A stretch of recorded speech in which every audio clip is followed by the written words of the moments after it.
protection comes high, sky high. Today, we must be on guard in the sky when it comes to protecting our resources. The national resources that are so precious to us.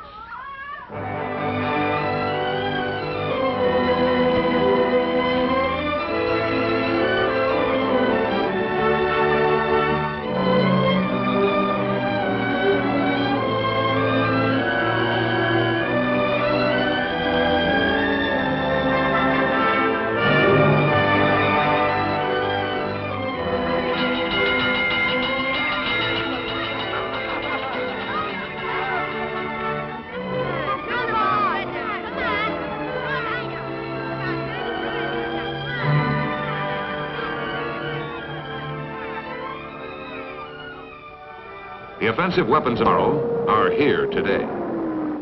Supersonic, super destructive,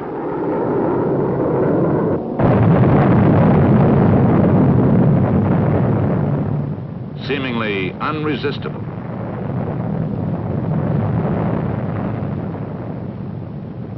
To protect the future of America, the defense techniques of tomorrow had to be discovered now. They were discovered in electronics.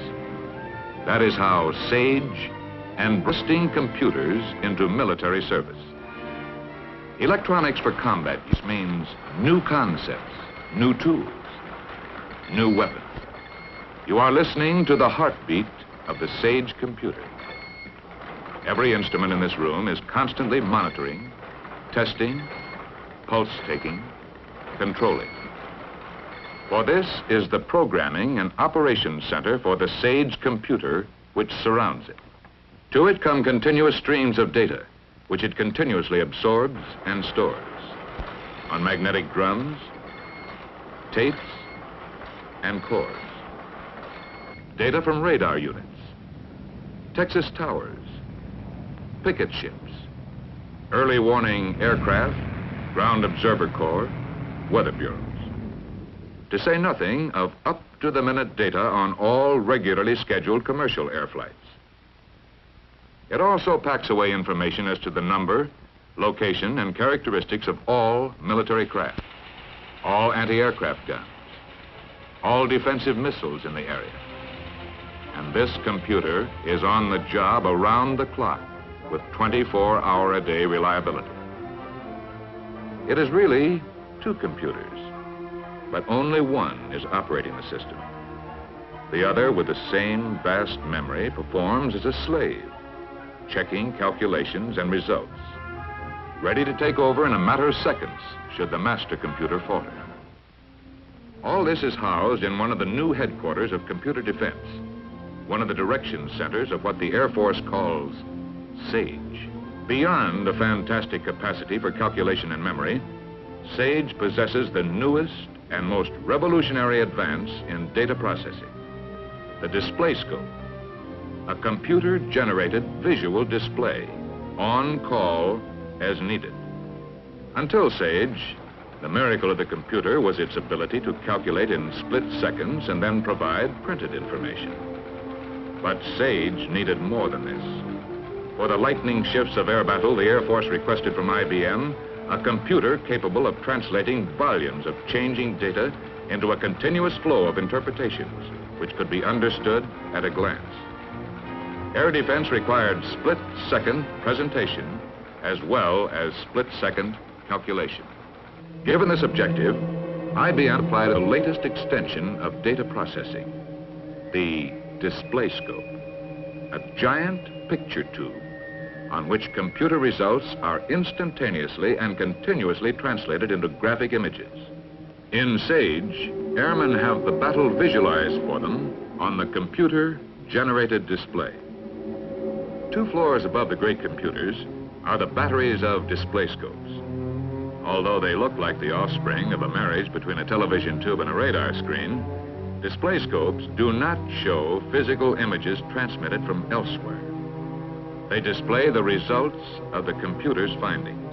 SAGE, with its display scope, also has one feature possessed by neither a television or radar screen. It has memory. In case of enemy air attack, not only can a clear picture of the changing air situation be displayed on the scope, but if the airman wishes to see how things got that way, the scope can recall any previous phase of the situation from the computer's memory. By analyzing the past, SAGE can project into the future.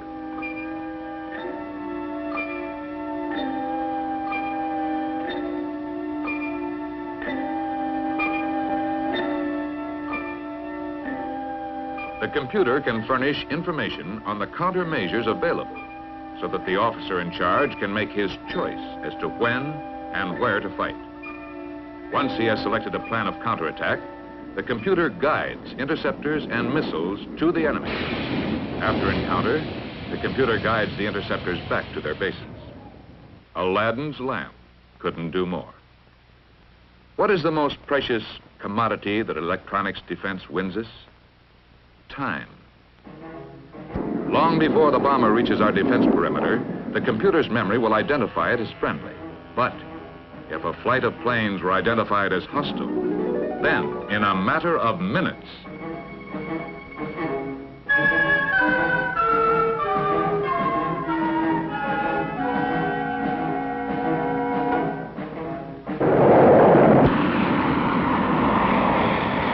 time is everything.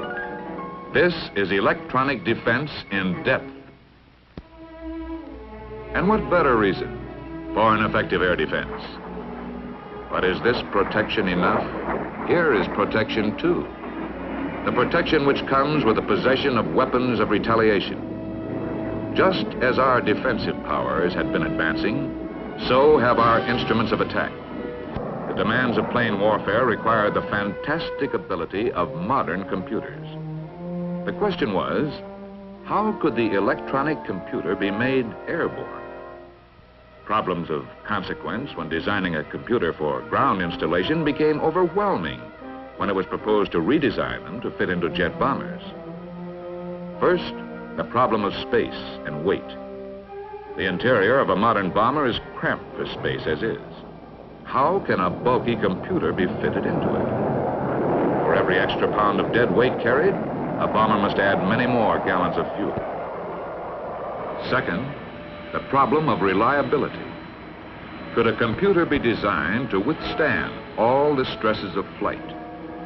Weather, climate, turbulence. Third, maintenance. Could a computer be designed for easy ground and air maintenance? These and other problems were all finally solved by unique design and by employing the basic principle of modular construction. The same multiple arrangement principle which was applied in the design of this doll furniture enabled the Air Force to procure an airborne computer. By designing an electronic assembly packaged in self-contained units which are then joined, a computer of flexible construction was achieved. It can either be installed in a compact unit or parts can be distributed according to the space available. Self-contained units make it easier to achieve durable construction and easier to test each unit for reliability. Under all conditions, an airborne computer is likely to be exposed to, and some highly unlikely ones. High altitudes up to 120,000 feet. Low temperatures down to 100 degrees Fahrenheit. Below zero. High temperatures up to 200 degrees Fahrenheit. Sunlight.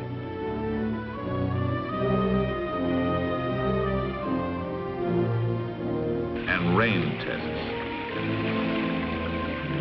Life tests of mechanical and electronic units. Vibration tests. In this test, the question is not, will the computer work under this condition, but how long will it work?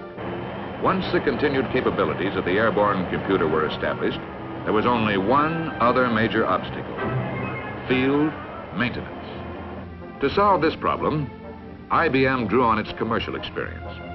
It converted its control panels to military use. In order to test a unit of an airborne computer, the technician merely selects the proper control panel. He then plugs the units into the test equipment, and the signal lights tell him whether the units are working or not. This puts testing computer units in the same class as testing light bulbs. Today, the airborne computer is no longer a theory, nor an experiment. It's a fact, tested, functioning, practical, and restricted.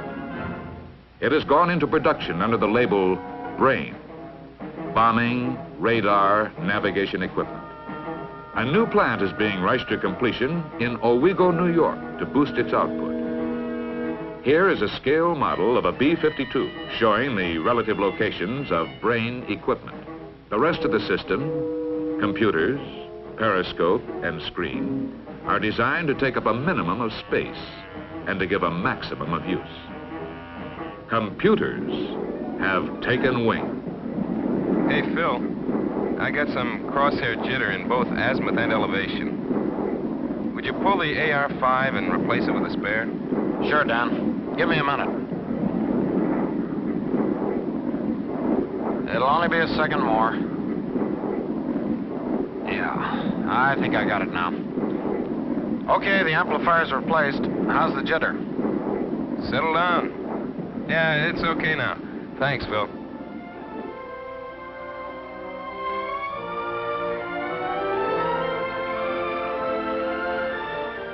And as long as we're on guard, as long as we're ready to look ahead and move ahead, the future of America is secure.